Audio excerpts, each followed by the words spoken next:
न सुरक्षित देश मेरा, तब तक इस तन में सांस नहीं, और तुम भिन्न रहे सम्यकता से तो फिर संघारे जाओगे।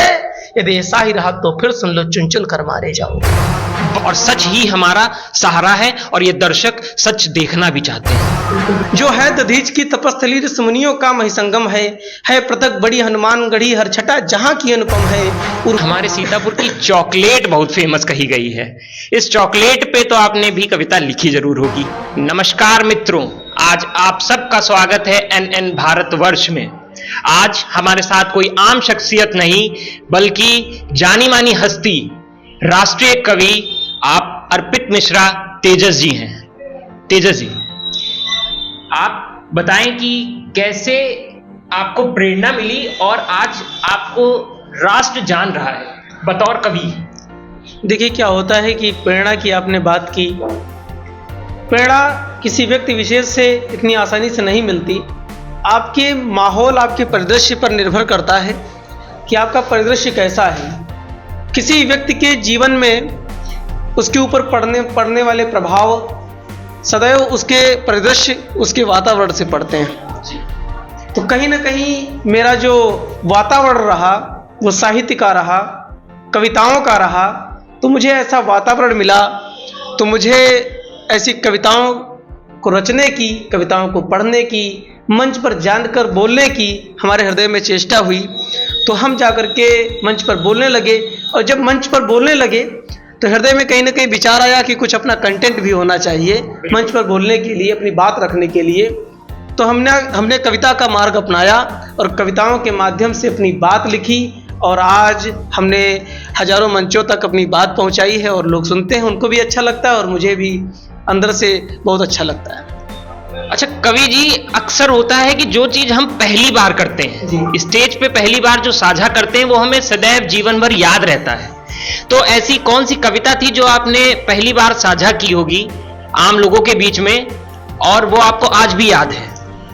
कविता तो मैं भूल गया, क्योंकि कविता मैंने वो 6 वर्ष पहले मंच पर पढ़ी थी, और वो मंच कोई आम मंच नहीं था। वो मेरे लिए सबसे महत्वपूर्ण मंच था, क्योंकि वो मेरे विद्यालय का मंच था, PN सहगल डिग्री कॉलेज का मंच था, जहाँ पर हम सब पढ़ा करते थे। और मुझे उस पहले मंच पर बोलने का अवसर मिला था, जिसमें मैंने कक्षा 8 की पाठ्य पुस्तक थी, उसकी एक कविता थी, मैंने वो सुनाई थी कुमार विश्वास जी की आवाज़ में। तो मुझे बहुत अच्छा लगा था और उत्साहवर्धन हुआ था, वहाँ पर पुरस्कार मिले थे। इसलिए आगे भी ऐसी चेष्टा हुई और आगे भी ऐसी कविताएं लिखने लगे और मंचों तक जाने लगे।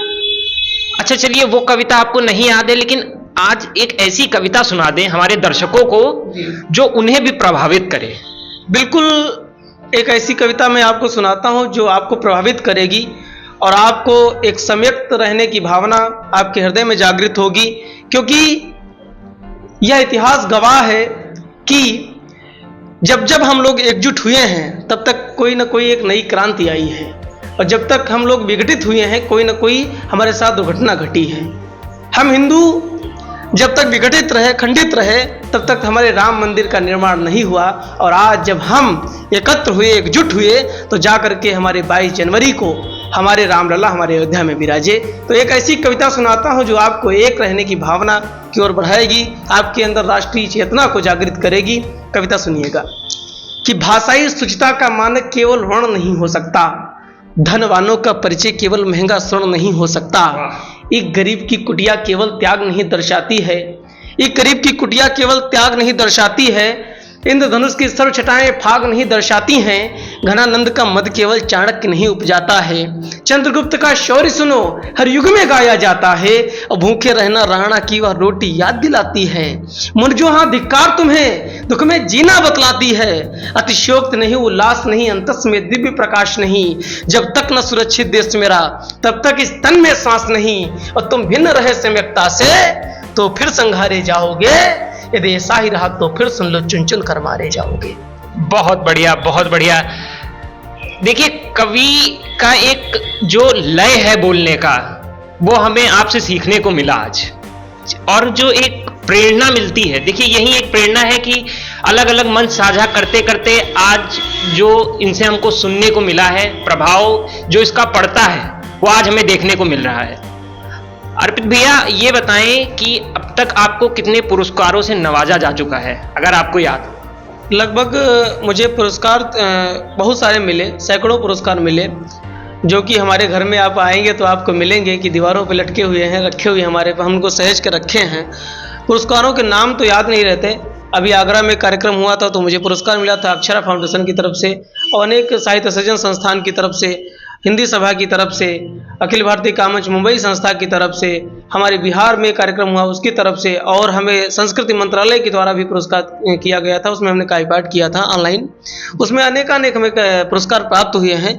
और उन पुरस्कार प्राप्त करने का तात्पर्य यह नहीं कि उसमें सिर्फ मुझे पुरस्कार मिल गए। वो पुरस्कार प्राप्त करने का श्रेय आप सभी को जाता है कि आप सभी ने इतना स्नेह दिया, अपना प्यार दिया कि आज मुझे वो सब पुरस्कार मिले, और उसमें कहीं ना कहीं आप सभी का योगदान है, आप सभी का आशीर्वाद है। और वो पुरस्कार मेरे लिए कोई पुरस्कार नहीं है, वो मेरे लिए माँ सरस्वती के द्वारा दिए गए उपहार हैं, जो मुझे जैसे अकिंचन को मिले। इसलिए मैं आप सभी को धन्यवाद ज्ञापित करता हूँ। देखिए, आप NN भारतवर्ष में आए हैं जी। और NN भारतवर्ष लपेटता है, छोड़ता नहीं है। 12वीं के बोर्ड एग्जाम चल रहे हैं जी। उस पे भी बच्चों को कुछ प्रेरणा दें, कवि के माध्यम से, कविता के माध्यम से देना है, बातों में नहीं देना है, क्योंकि हम आपको लपेटेंगे। बिल्कुल बिल्कुल। आप लपेटेंगे तो हम भी हार मानने वाले नहीं हैं, क्योंकि हम अटल बिहारी वाजपेयी जी के खानदान से निकल करके आते हैं, जो कहते हैं कि हार नहीं मानूंगा, रार नहीं ठानूंगा, काल के कपाल पे मैं लिखता मिटाता हूँ, गीत नया गाता हूँ, गीत नया गाता हूँ।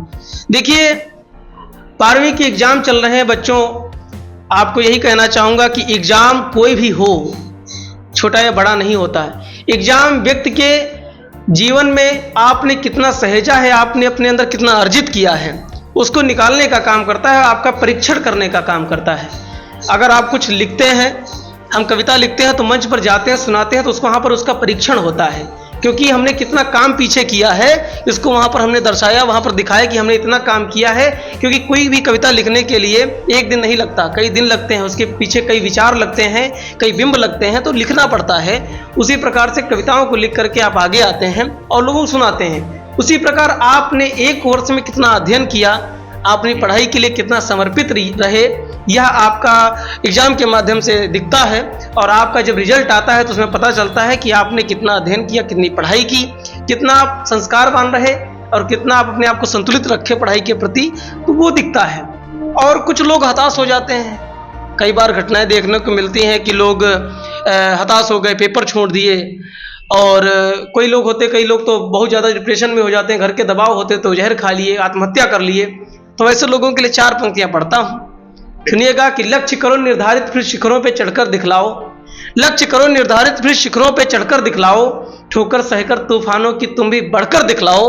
और तुमको रास नहीं आता है, तुमको रास नहीं आता है, हंसकर जीवन जी लेना। मरना है तो मर जाओ या जीवन जीकर दिखलाओ। यानी पढ़ने के लिए आप आगे बढ़े हो तो पढ़ाई करो, या तो पढ़ाई छोड़ के सिर्फ घर में बैठ जाओ और कुछ करने की जरूरत नहीं है। बहुत बढ़िया, बहुत बढ़िया। आज ये जब कार्यक्रम बच्चे देखेंगे तो उन्हें एक अलग प्रेरणा मिलेगी। राजनीतिक भी माहौल है, जैसा हमने कहा, फिर कहेंगे, हम आपको लपेटेंगे। बिल्कुल बिल्कुल। 2024 का लोकसभा चुनाव आने वाला है। कोई पार्टियां गठबंधन में आ रही हैं तो कोई अकेले लड़ने का विचार बना रही हैं। 2 लाइन अगर आप राजनीति पे बोल देते। बिल्कुल बोलेंगे, और क्यों नहीं बोलेंगे। वह कभी ही नहीं है जो विपक्ष में जाकर के वास्तविकता को ना बोले, आलोचना ना करे, क्योंकि कविता इतनी सरल नहीं है जितना लोग समझ बैठे हैं। हमारे कवि हैं सीतापुर के, लिखते हैं कि कविता इतनी सरल नहीं है जितना लोग समझ बैठे हैं। कृष्ण कन्हैया की वंशी को फुकनी लोग समझ बैठे हैं। आसान न गीतों का लिखना, हर शब्द तोलना पड़ता है। आसान न गीतों का लिखना, हर शब्द तोलना होता है। चुप जहां देवबाड़ी होती, सच वहां बोलना होता है। तो हम वहां पर हैं जहां पर हमारी देवबाड़ी चुप हो जाती है, माँ की वीणा चुप हो जाती है। वहां पर कवि आगे खड़े होकर कहता है कि माँ आप ये गलत कह रही हैं, मैं सच बोलूंगा। तो वहां पर बिल्कुल मैं सच बोलूंगा।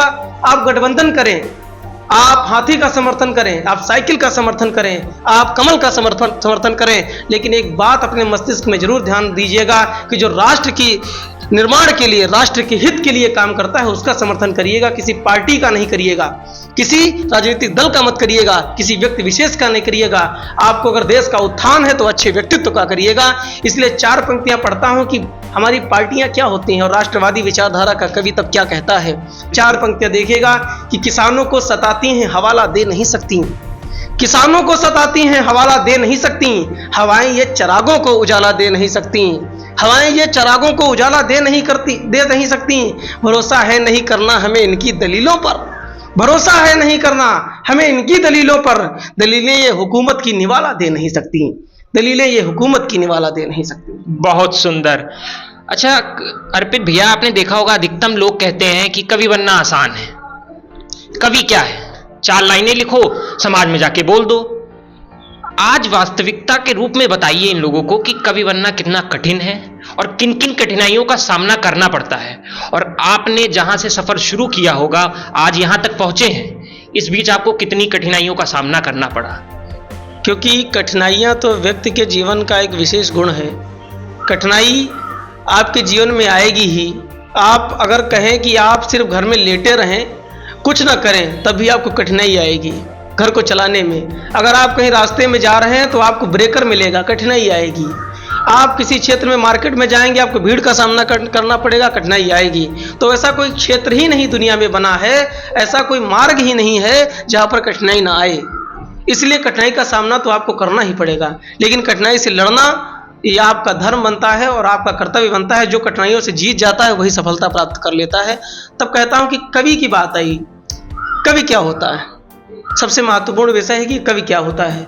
कवि देखिए क्या होता है। कवि वही होता है जो अपने अंदर के विचार किसी से कह नहीं पाता, और जिस किसी भी वस्तु से, किसी भी विषय से, किसी भी व्यक्ति से अगर प्रेम करता है तो अगर किसी से नहीं कह पाता तो वो अपनी कविता के माध्यम से कहता है।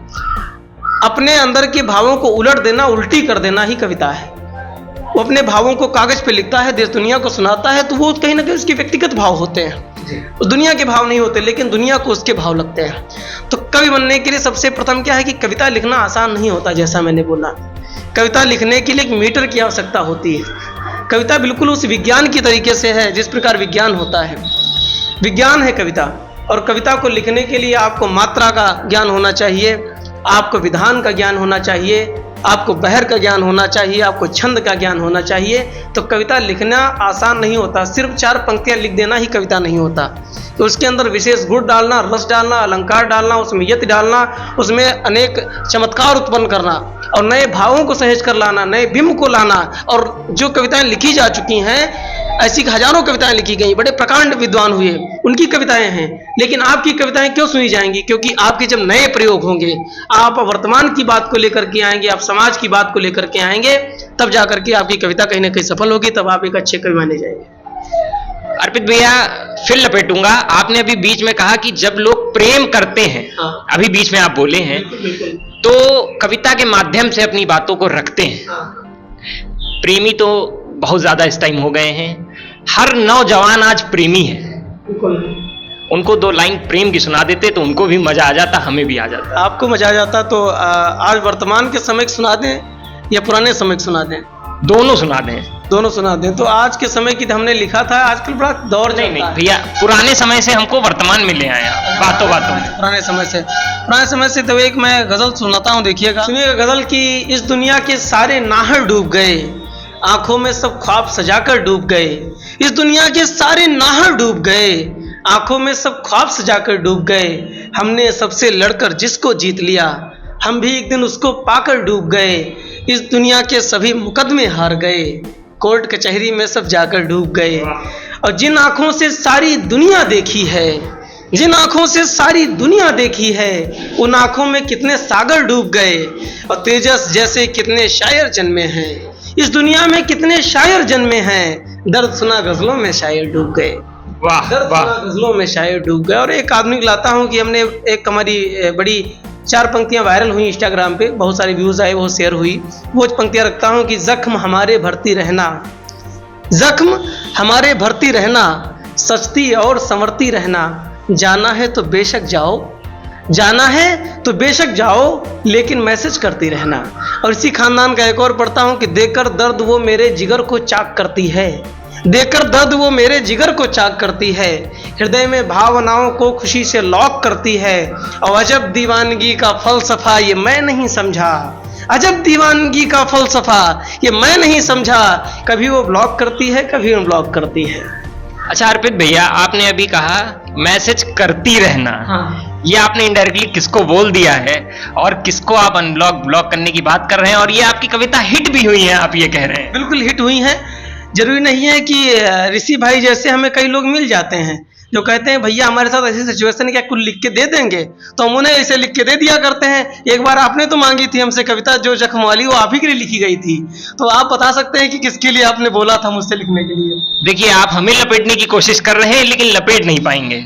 चलिए बातों को बढ़ाते हुए वर्तमान में आते हैं। अब वर्तमान के जो प्यार के आशिक हैं, हाँ। उनकी तो बात ही अलग है। हाँ। उनके प्यार करने का तरीका भी अलग है। बिल्कुल अलग है। तो कविता भी अलग ही होनी चाहिए, हटके होनी चाहिए। बिल्कुल अलग होनी चाहिए कविताएं। देखिए क्या होता है कि प्रेम करना, प्रेम क्या है? प्रेम समर्पण की भावना को आगे बढ़ाता है। प्रेम समर्पित रहने का एक क्रम है, एक प्रक्रिया है।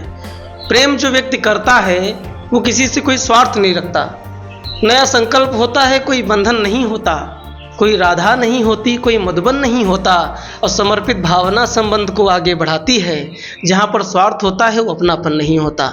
इसलिए आज का जो प्रेम है ये आज का प्रेम नहीं है, एक दूसरे को लूटने का प्रेम है। प्रेम का सहारा लेकर के प्रेम की आड़ में ये लोग जो कर रहे हैं वो आपकी संस्कृति को समाप्त कर रहा है, आज की संस्कृति को समाप्त कर रहा है, हमारे भारतवर्ष की संस्कृति को नष्ट कर रहा है। ये दक्षिणी सभ्यता की एक अवधारणा है जो आज हमारे समाज में फैल रही है, और इससे बचने का थोड़ी कोशिश कीजिएगा। इससे बचने की आवश्यकता है, क्योंकि इस प्रेम की आड़ में आजकल की हमारी बेटियां चली जा रही हैं, बेटियों को हानि पहुंचाई जा रही है और बेटियों को लूटा जा रहा है। अभी हमने आज न्यूज़ में कहीं देखा कि एक किसी लड़की के साथ किसी लड़की ने स्कैम कर दिया। स्कैम किस तरीके से होता है? इसलिए आज की बेटियों को मैं एक सलाह देना चाहूँगा कि विश्वास कर लेना हमारी बेटियों की सबसे खराब आदत है। हमने ऐसा पाया है समाज में कि हमारी बेटियां विश्वास किसी अन्य व्यक्ति पर बहुत जल्दी कर लेती हैं। घर वालों से ज़्यादा कोई तीसरा व्यक्ति खास दिखने लगता है, परिवार वालों से ज़्यादा कोई व्यक्ति खास दिखने लगता है। जो 10 दिन पहले उनको मिला होता है उससे बहुत ज़्यादा उनको प्रेम मिलने लगता है। ये प्रेम नहीं, आपका मोह है, और ये आकर्षण आपका सिर्फ 2-4 महीने रहेगा, और जब आपको छल लिया जाएगा, जब आपको यूज़ कर लिया जाएगा, उसके बाद आपको परिवार दिखेगा, रोते बिलखते आप दिखेंगी, तब आपका वह प्रेमी आपका साथ नहीं देगा, आपका परिवार साथ देगा। तो बेटियों, किसी भी व्यक्ति पर भरोसा करने से पहले अपने दिमाग से एक बार सोच लीजिएगा, उस व्यक्ति का परीक्षण कर लीजिएगा। मैं ये नहीं कहता कि प्रेम मत करो, लेकिन प्रेम करने के पीछे भी आपका प्रेम होना चाहिए, आपका मोह और आपका आकर्षण नहीं होना चाहिए। आपने हमारी बहनों को इतना मोटिवेट कर दिया है, इससे पता नहीं वीडियो अपलोड होने के बाद कितने ब्रेकअप हो जाएंगे। अच्छा, बात को आगे बढ़ाते हैं। सबकी कोई ना कोई प्रेरणा होता है। कौन कवि आपकी प्रेरणा है? मैं ये झूठ भी नहीं कहूँगा कि कोई कवि मेरी प्रेरणा है, क्योंकि मेरी प्रेरणा, सबसे बड़ी प्रेरणा अगर कोई है तो हमारे घर में है। हमारे लिए वो देवता हैं, हमारे लिए वो ईश्वर हैं, वो हैं हमारे पिताजी। उनसे बड़ी हमारे लिए कोई प्रेरणा भी नहीं है, उनसे बड़ी हमारी प्रेरणा कोई हो भी नहीं सकता। बहुत सुंदर। चलिए राजनीतिक सफर में वापस आते हैं।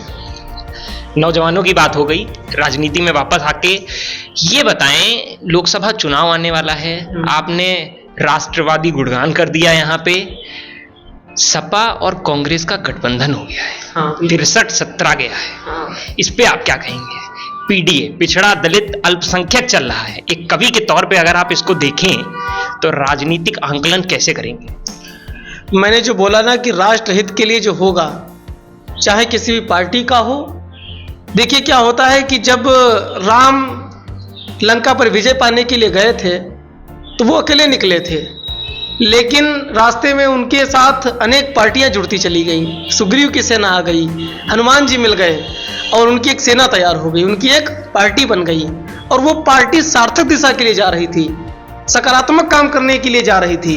तो ऐसे ही गठबंधन कितने भी हुए हों, अगर सकारात्मक काम करने के लिए हैं, सत्य की विजय के लिए हैं और सत्य के लड़ने के लिए हैं, तब तो अच्छी बात है। लेकिन अगर असत्य के लिए हैं तो वो फ्लॉप हो जाएंगे, उनका खात्मा हो जाएगा। अगर सत्य के लिए लंका पर विजय पाने के लिए वो राम की सेना अगर बढ़ी है तो विजय प्राप्त करेगी, और लंका की सेना अगर सुग्रीव के साथ गठबंधन करके राम के ऊपर आक्रमण करने की कोशिश करेगी तो कभी विजय नहीं पाएगी। हमारे राम और लक्ष्मण दो ही उन पर विजय पाने के लिए काफी है। चलिए, ये तो हो गई इसकी बात, लपेटेंगे आपको। बिल्कुल बिल्कुल लपेटिए आप आराम। कविता के माध्यम से इस गठबंधन का जो भविष्य आपको दिख रहा है वो हमें बताएं। कविता के माध्यम से तो भविष्य इतनी जल्दी, क्योंकि कविता के माध्यम से अगर इस पे बात करेंगे तो कविता के माध्यम से तो भविष्यवाणी कर देना हो जाएगा, वो मैं करना भी नहीं चाहता हूँ, क्योंकि भविष्यवाणी वो हमारे देश की जनता करेगी और जनता बताएगी कि आगे आगे आने वाले समय में क्या होगा। तो अभी तो इसमें मैं ब्रेक लेता हूँ, चुनाव हो जाने के बाद जब रिजल्ट आएगा तब तो आपके चैनल पर आकर के तब मैं वो कविता पढ़ूंगा जो मैंने अभी सोचा था, लेकिन वो उचित नहीं भविष्यवाणी करना।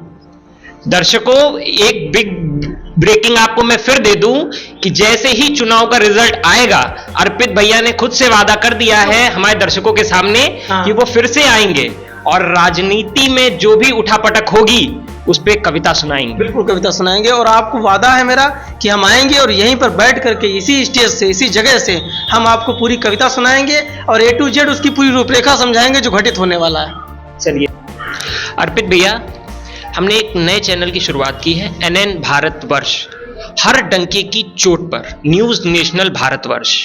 हम सच दिखाते हैं, सिर्फ सच के साथ खड़े होते हैं और सच ही हमारा सहारा है, और ये दर्शक सच देखना भी चाहते हैं। बिल्कुल बिल्कुल, बहुत अच्छी बात। न्यूज नेशनल भारतवर्ष के माध्यम से हमारे परिवार की ओर से आप हमारे दर्शकों को कुछ कविता सुनाएं और बताएं।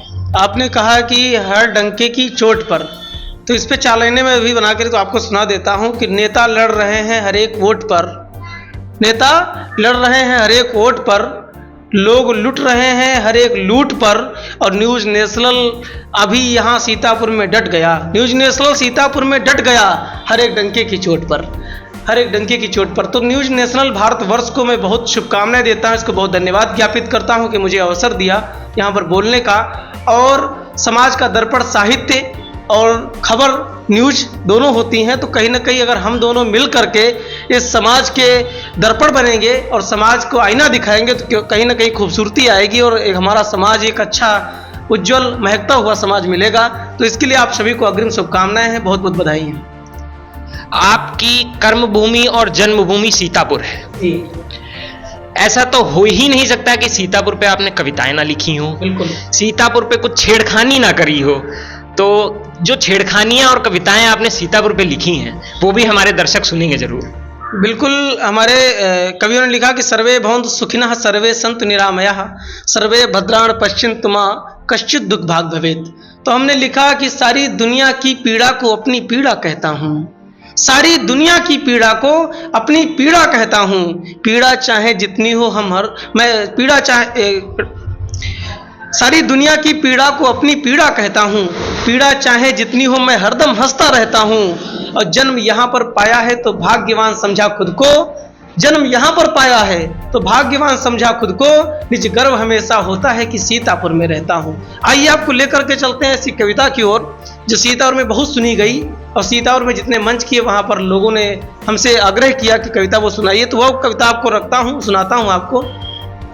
सुनिएगा कि जो है दधीच की तपस्थली ऋषिमुनियों का महिसंगम है, जो है दधीच की तपस्थली ऋषिमुनियों का महिसंगम है पृथक बड़ी हनुमान गढ़ी हर छटा जहाँ की अनुपम है, उर्वरा जहाँ की भूमि सुनो हम एक सागर से बहते हैं, निज मन में धारे मान की हम सब सीतापुर में रहते हैं।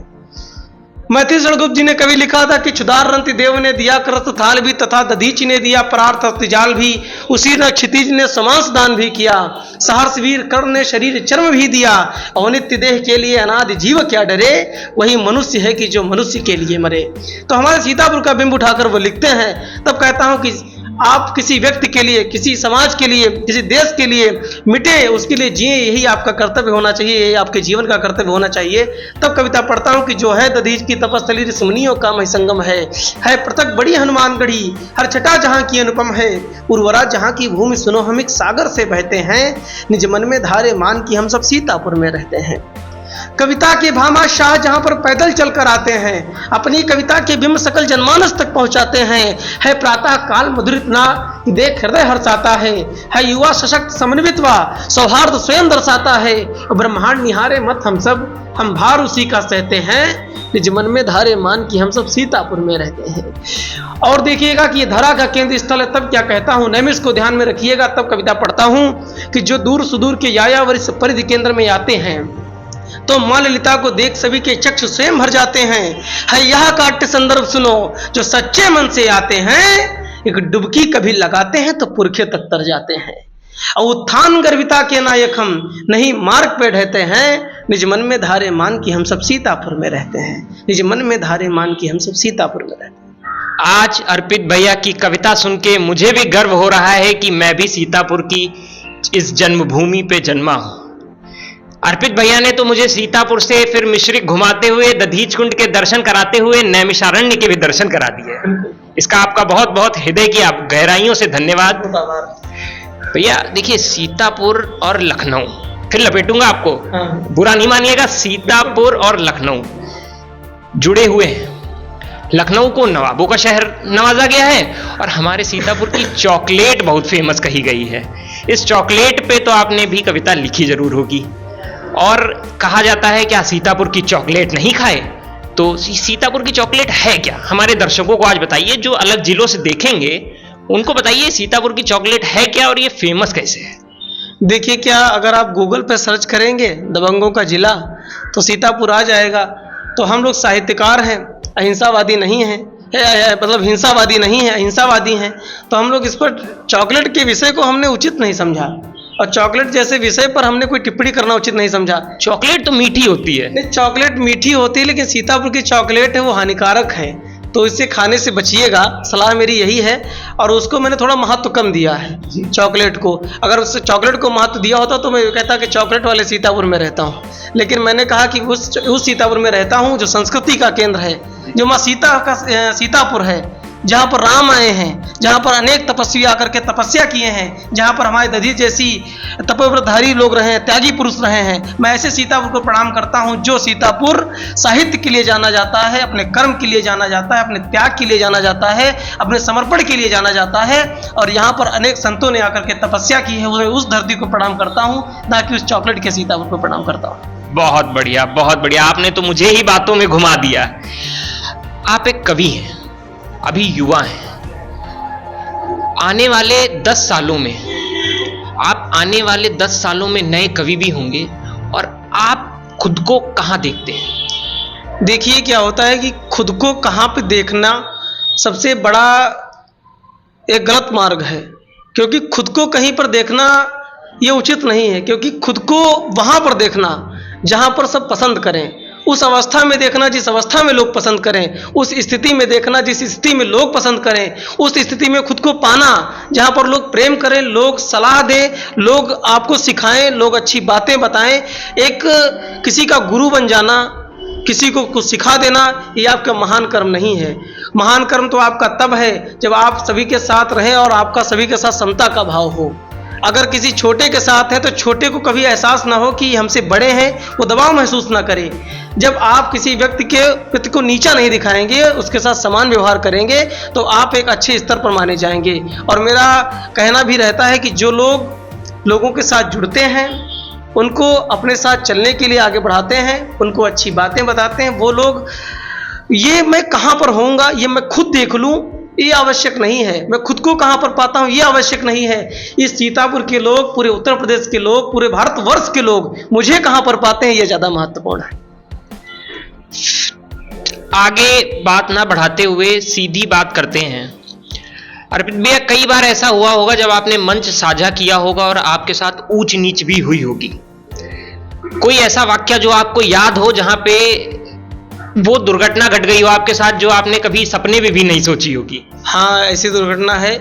प्रख्यात मिश्रा भैया, विख्यात मिश्रा भैया लखनऊ के बड़े अच्छे कवि हैं। तो मैं लखनऊ में रहता था, तो दुबग्गा चौराहे के पास एक कार्यक्रम था। तो वहाँ पर विख्यात भैया का कॉल आया कि भैया अर्पित आपको आना है। तो मैं त्रिवेणी नगर में रहता था, तो मुझे घर पे आना था सीतापुर।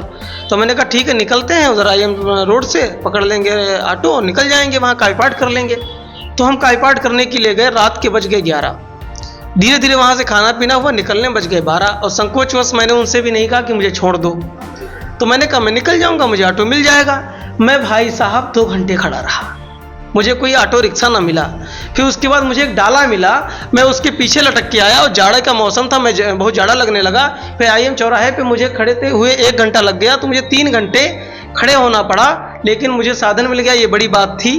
रात में बाद में मैं 4 बजे घर पहुंचा, तो काफ़ी समय लगा। वो वाकया मुझे याद है और उससे बहुत कुछ सीखा भी हमने, और कभी सोचा भी नहीं था कि डाले पे लटक के जाएंगे। देखिए अर्पित भैया की बातों से आज हमें काफी कुछ सीखने को मिला, काफी प्रेरणा मिली, और एक बात निकल के आई कि कठिनाइयों से जो डर गया वो समझो अपने जीवन में वहीं पे मर गया। बिल्कुल, इसके आगे कोई बात नहीं। चलिए बात आगे ना करते हुए दोबारा मुलाकात होगी अर्पित भैया से। तब तक के लिए न्यूज नेशनल भारतवर्ष को लाइक करें, शेयर करें और सब्सक्राइब करना तो कतई ना भूलें। आप सभी दर्शकों का हमसे जुड़े रहने के लिए हृदय की गहराइयों से धन्यवाद।